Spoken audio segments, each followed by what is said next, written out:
चलिए अब बात एक बार फिर से सीएम योगी आदित्यनाथ और प्रधानमंत्री के मेरठ दौरे की करते हैं। मेरठ को मेट्रो की सौगात मिली है। सीएम ने भी कल संबोधन दिया और तमाम बड़ी बातें कही। कहा मेरठ से दिल्ली जाना अब चुनौती नहीं होगा, नया भारत तेजी के साथ में आगे बढ़ रहा है। पहले मेरठ से दिल्ली जाने में लगभग 5 घंटे लगते थे जब एक्सप्रेसवे नहीं बना था, उस वक्त की ये बात सीएम की ओर से की जा रही है। तेज ट्रांसपोर्ट भारत की नई पहचान यहां बन चुका है, ये सीएम योगी आदित्यनाथ की ओर से कहा गया और उन्होंने अपने संबोधन में साफ कहा कि ये नया भारत है और ये तेजी के साथ में इस समय विकास कर रहा है। साथ ही आगे कहा गया कि भारत का विजन वैश्विक स्तर पर सराहा जा रहा है और डिजिटल इंडिया इसका प्रमुख उदाहरण भी है।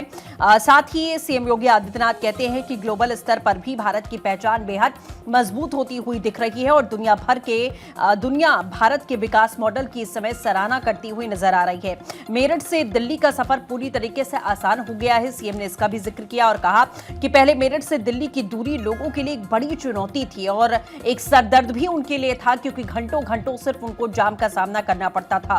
लेकिन अब एक्सप्रेसवे और रैपिड रेल ने इसे पूरी तरीके से आसान बना दिया है। सीएम आगे कहते हैं कि अब दिल्ली से मेरठ का सफर मात्र 45 से 50 मिनट के भीतर तेज रफ्तार रैपिड के साथ और मेट्रो की कनेक्टिविटी के साथ में आप पूरा कर सकते हैं।